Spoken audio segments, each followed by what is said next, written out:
So he's operating on 50% of something and contributing to an emotional outburst. Did you know that's why they put the locks on the doors on the school science lab? This is why they put locks on the doors.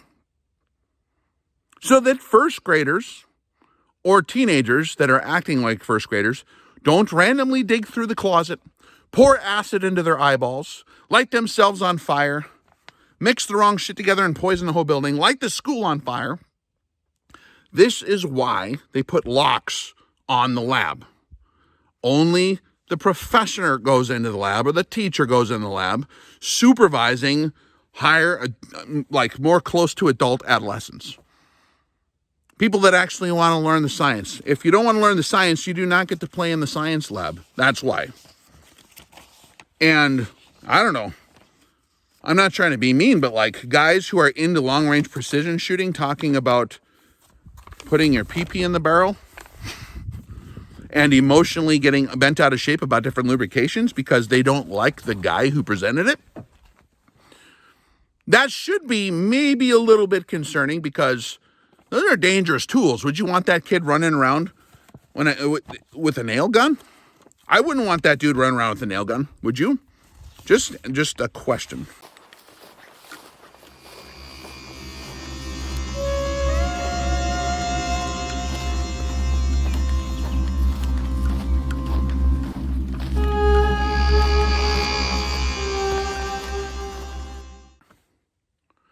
The amount of emotional drivel pouring out of the American gun blogs in 2022 is disgusting.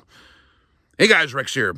We try to establish a certain amount of scientific objectivity and mechanical objectivity when we're doing testing and evaluations, reviews, tutorials, different experiments when it pertains to shooting or whatever in the gun industry, right? On the channel here, I've always tried to present things in the most objective way possible. There's always things that are going to sway that. If you study objectivity scientifically in the beginning of any science textbook, you can learn about the scientific method. There's a whole process that needs to be adhered to and gone through in order to remove bias, in order to remove all the different things that will emotionally sway you. It's about testing and observation. So when we set up experiments and T&Es here, a lot of times I present them and do them in a way that is reproducible scientifically so that other people can corroborate or contradict the veracity of whatever we're testing or evaluating. And so I've gone through a lot of lengths on our channel to make sure that it's reproducible. Now, there's always statistically superior ways to find things out. And when I present the pure science form, like we did in the 101 series all them years ago, we'll go with the statistically superior ways to demonstrate the matter of fact scientifically. But when it comes to equipment verification, there's no question that people are swayed by a number of different things that can cause their opinion to be skewed. A big one is, emotion, right? You emotionally identify with a certain piece of equipment. You have already invested into a certain piece of equipment, right? Or maybe you got it for free and you want to be nice. Or maybe you're making money on it because you're an affiliate program. There's a number of different things that will sway. And if you look at any kind of scientific research done in any of the science world at all, it has to be funded by something. And so there's always that pull too. And so how do they eliminate the problem of objectivity? There's a number of different ways that can be done if you understand statistics and science, right? So we're going to talk about that in a minute. But the amount of emotional drivel you're going to find, and some of it's warranted. There's so much bullshit online and so much, what would they call it, shilling, right? Guys say that all the time. Rex, you're shilling like a villain. I try not to, man. Like, it's all about, you can mechanically set up a procedure to eliminate as much as possible any objectivity problems mechanically. Like, for example, when we do a scope review, I have a checklist because math is the blade that will cut away all the bullshit. Like, if there's bullshit to be had, or if I have an opinion, or if I'm grumpy that day or whatever it might be, or if someone gave me like $100 bill or whatever, give me a free scope or something, right? Like you have to be able to cut that bullshit away. And the only way to do that is the proper geometry of math. What angle do you want that blade to be, right?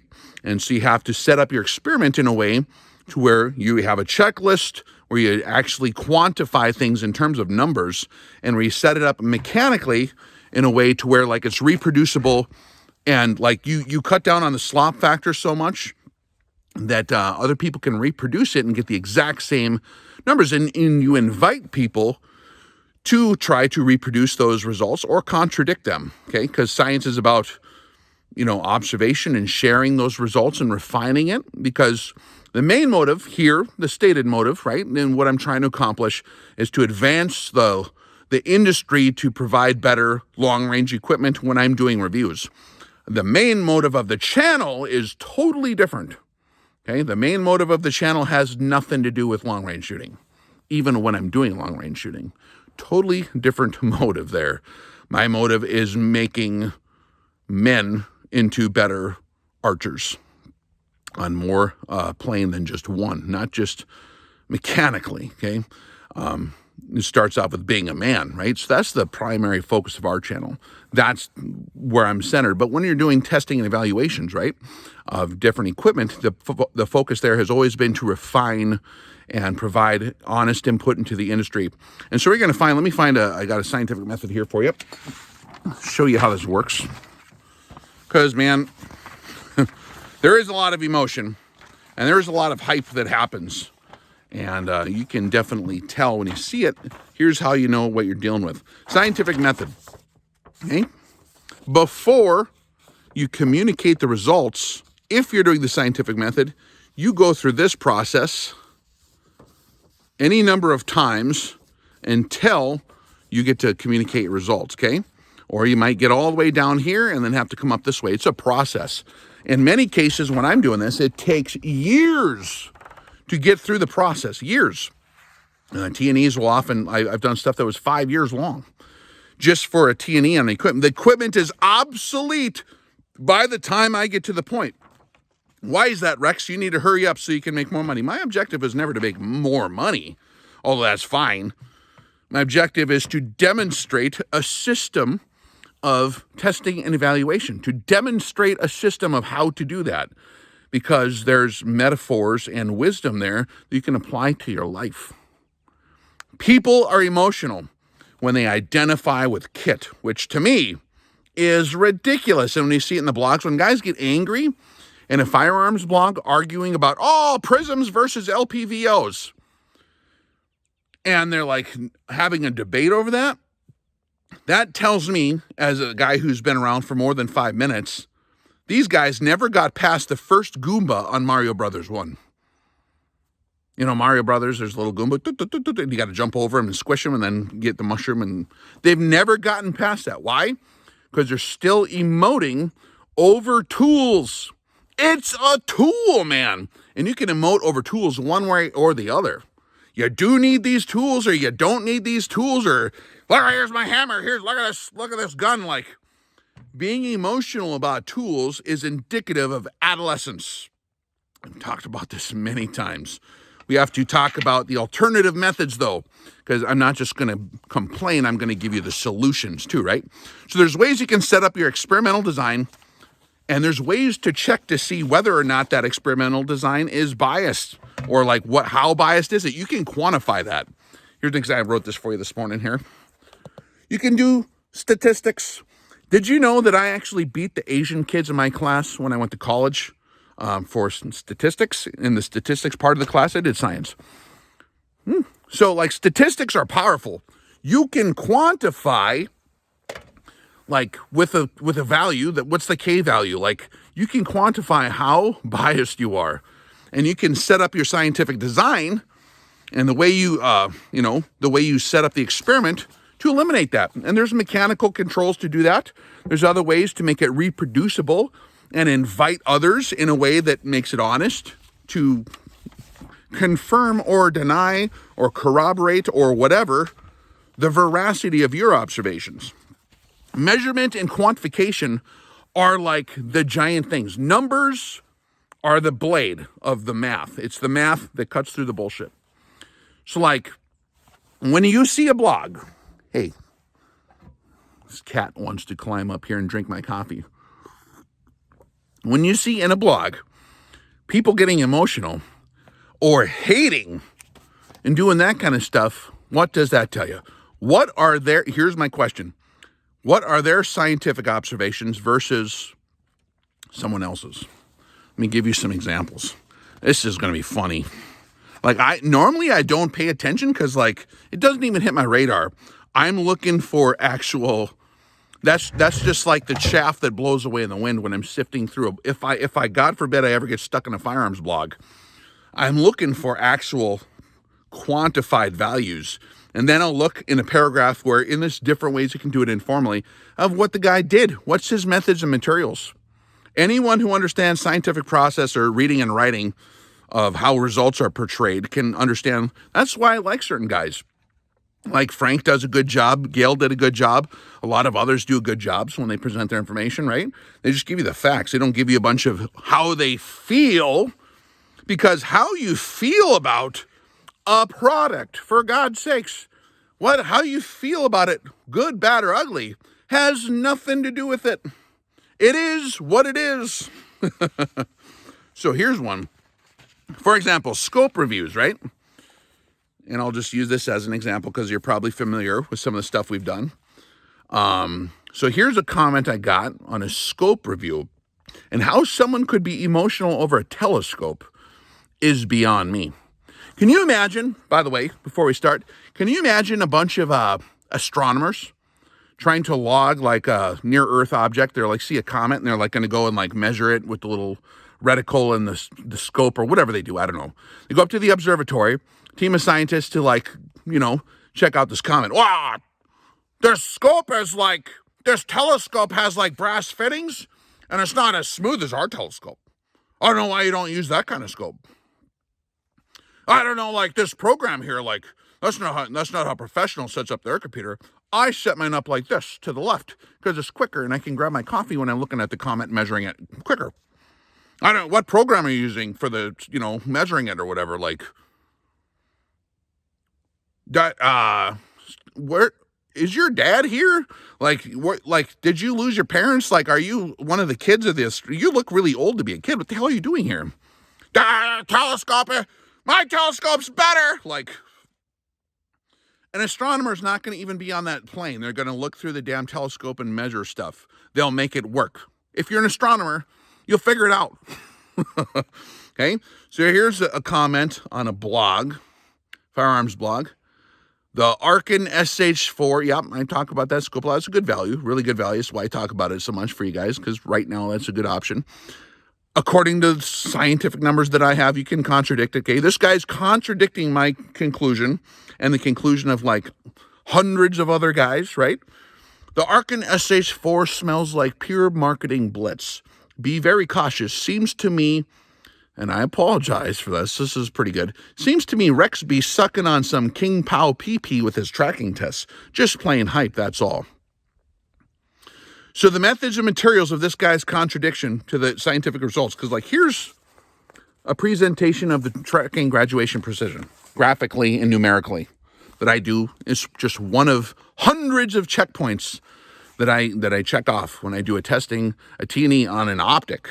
Optics are complex. So you have to really set them up the test and look for a lot of different things. It's not like I felt like the tracking was better. I gave you the numbers, comparing one against the other, right? It's numbers. So where's this guy's numbers? Marketing, it smells like marketing blitz. Okay, so his methods and materials for his scientific process is to smell the scope to see if there's marketing blitz on it, right? So like, what did it, like, can you describe that smell? Like what are your terms that you're using? Like at least the cigar guys, right? They'll give you some information when they're smelling cigar. They're like, oh, it has some aromatic, whatever, hints of maple nut and whatever the cigar guys say, right? They'll at least give that to you, right? Nope. Smells like marketing blitz. Well, I don't know what that smells like. You're going to have to explain it. Be very cautious. Seems to, and then sucking on King Pow PP. So that's the tools. I mean, like, I don't remember that being in the numbers though, see? I don't have any value, and that's just the one set. Just plain hype. So how do you quantify hype? There are ways to quantify hype. I don't see this guy doing it though. I know what hype is. I can quantify it for you. I mean, I just showed you one of the ways to do it, right? But like, I don't know even like how to respond to that. Here's a good one. This is a comment on a lubricant. Guys are emotional about lubricants, which makes me kind of wonder. See, I'm tempted to be humorous because like I can think of I'm good at hating too, man. I understand the language of hate. I skipped that in grade school, but then when I was like 35, I started hanging out with some guys that were maybe they're just experts at hate. And they text back and forth all the time. And I learned the language. So I know how this goes. But this is a comment on a blog in response to modern Spartan Systems accuracy oil, okay? Because where's the one here? I posted something like this. Here's an example of how a test can be reproduced if you set up the methods materials in a reproducible way that's not too lofty in terms of your equipment setup and on tools and instruments. The guy reproduced it. He gave good scientific notation on what he was doing. The groups aren't touching. I know, man. It's not a test to see how good of reloading you are at a bench. Field marksmanship employed in realistic conditions with a reproducible test simply with one factor you're testing for. Not traded versus traded. Like, I can tell from experience when guys spend way too much time on a bench. They measure everything by if the groups are touching. Pass the armed retainer 1 qualification. Standing, kneeling, seated, and prone. A couple shots from each position. Touch your bullets and I'll buy a Daniel Webster cigar. Get your bullets all touching together, bench rest, guy. Okay? I'm not trying to be emotional. It's okay to be passionate, emotional, and even cutting, but do not let that be your operating system. Okay? So we have good scientific notation. The guy's explaining what happened, what the results were. He gives his numbers, 1.5625 inch group on the top, measured with a tape measure. Hold on for a minute. And then a 0.9375 inch group on the bottom. You divide that. That's a 60% increase in precision using this oil, which corroborates my results approximately of like 53.8% increase in precision potential. But see, guys don't like this because like it smells kind of fishy around here, you know? So they say, here's the quote, accuracy oil. I don't give a F who's selling it. That shit sounds more like snake oil. So your methods and materials, your method is to listen to see if it's shit that sounds like snake oil, okay? Anyone fall for that shit, you're on your own. Reminds me of this episode of South Park. And the scientific notation used here, because there's no numbers in this quote. There's no data. He didn't share his lubricity deal. He didn't share results. He didn't share anything. He didn't do a test. And the scientific notation here, what are these things called? That's the little smiling guy whose head is crooked and the tears are coming out. That's about right. This clues me into which measuring tool he is using. Because you could have put inches on here, like the other guy had inches, right? And the other guy's notes said like what time it was, what his shooting position was, what the temperature was 59 degrees, 2 to 4 mile per hour wind. This guy put that number in there. There's no numbers here. So what I have to base on the language being spoken here is emojis. A guy's head slightly turned with tears coming out. Emotionally, emoji. Perfect. That's the language. Emotion is not scientific process, okay? So you can measure things in emotions. Well, that's good. I'm glad. So now he accurately, by the way, he did a good job because he accurately communicated how he feels about things and how stuff sounds to him emotionally because he used the emotional notation. That's one way you can tell if you're dealing with a professional or not. And I'm not trying to be mean. I'm just trying to give you some clues on how to identify emoting online. Emoting will have emojis, number one. Number two, there won't be a lot of numbers.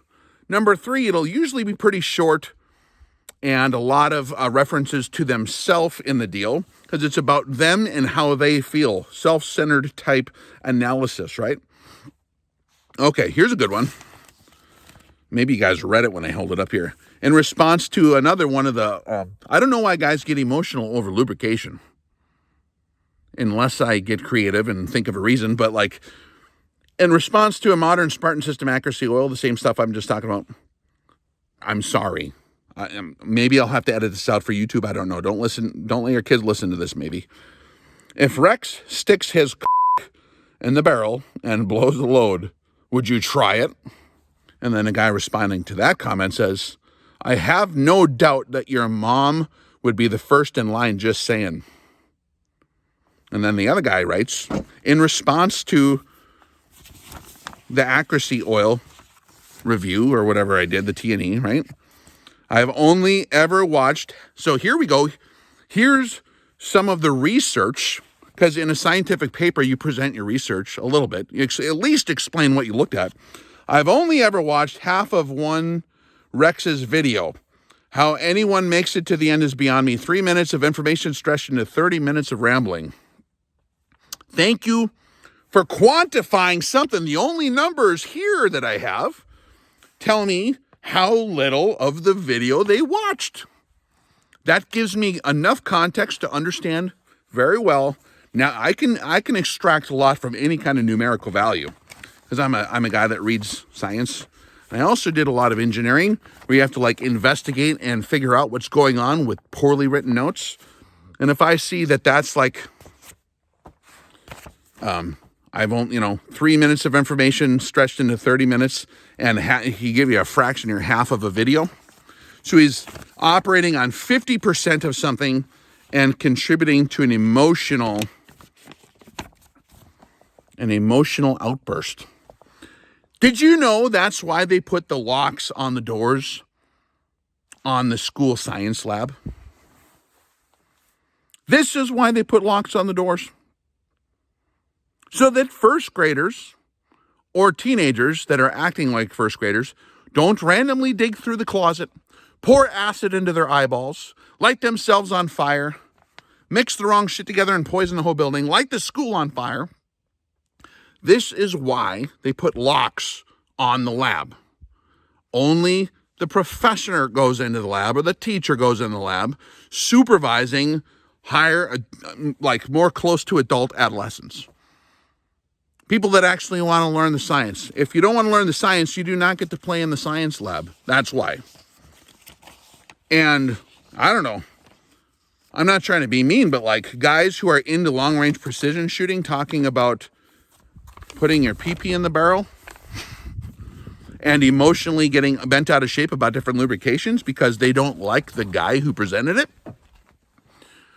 That should be maybe a little bit concerning, because those are dangerous tools. Would you want that kid running around with a nail gun? I wouldn't want that dude running around with a nail gun. Would you? Just a question. Here's one concerning, here's the actual deal. The guy reported his group size with the tape measure, right? How the hell can he measure to within 1/10,000th of an inch? I call BS. Again, facts, not feelings, science and math. Math is awesome. 1/10,000th of an inch. That must be one hell of a tape measure, Rex. You're lying here. When you're operating emotionally, obvious stuff does not seem to be caught in your mind. When you're operating emotionally, you're looking for anything to have your outburst. Tape measures have these things called fractions. They measure fractions of an inch. If you take the fraction and you divide, the top number and the bottom number, it'll give you the decimal form. So then you get that many sig figs. Convert his decimal into a fraction, because that number is on the tape measure. Just helping you out, Mr. Blue. I call BS. A tape measure uses fractions, bro. Fractions on tape measures, remember? I mean, holy smokes, right, guys? So this is just a little bit of a window into how to look for stuff. If people get emotional over kit, good, bad, especially when they put emojis on it and get angry. Oh, here's one. This one takes the cake here. Man, I don't want to reveal what blog this is because I like the guy who does this firearms blog, who puts it on. He just got a lot of children that got in there. So I'm going to fold this so you don't see, because I respect the guy professionally. Hold on. There you go. There you guys go. A revolver next to some glass bottles. And it says big, fat, after they're yelling about Rex. And if Rex put his PP into the barrel, then this would make it better. Telling the difference between professionals and children is just the same as it is in school or anything else. What language are they speaking? Are they giving you information? Like if you are a grade school teacher correcting papers and you ask some serious question in a test, calculate this problem. All right, here's a math problem, right? Like calculate this deal and show your work. And they just draw a big picture of a PP on it and then say how the teacher's PP is like stupid. All right, the teacher's PP is stupid. F. The teacher will quantify the quality of that information and put an F on it because the kid is failing to be, proficient in math. So that, it's very simple. Hopefully this gives you a little bit of a window into how stuff goes. I try my hardest to set things up in a way that eliminates any possibility of testing and evaluations being skewed one way or the other by all the different forces in the universe that could do that. And if that's even something that's still a question, which it should be to anyone who's, being honest, objectivity is always a prime concern in any presentation of scientific data or statistics. Are they truly objective? Then it needs to be set up in a way also that is reproducible so that other people can verify that, okay? And if people's response to that is emotion, you can put a value on that, right?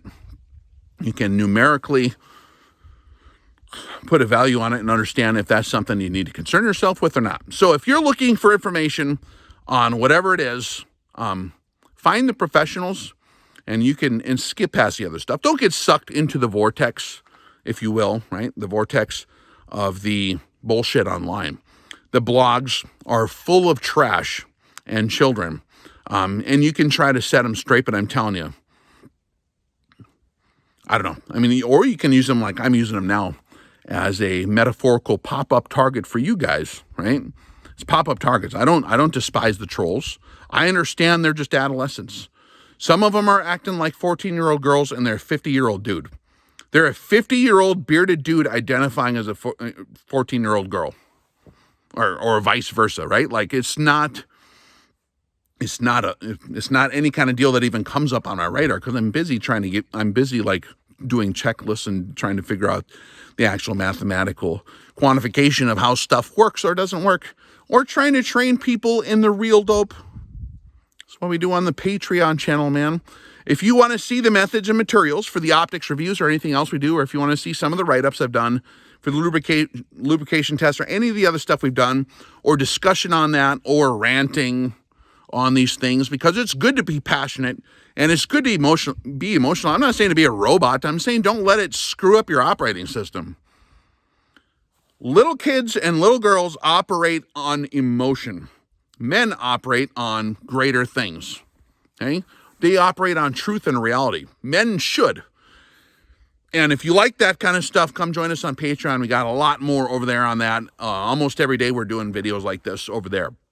And yes, I do use a lot of these pop-up targets in the comments as examples. And we have a good time kind of tearing them apart in a constructive scientific way to learn, how to deal with the stuff. Like the little frog that you take to school and you see what's inside, we do a lot of that over there.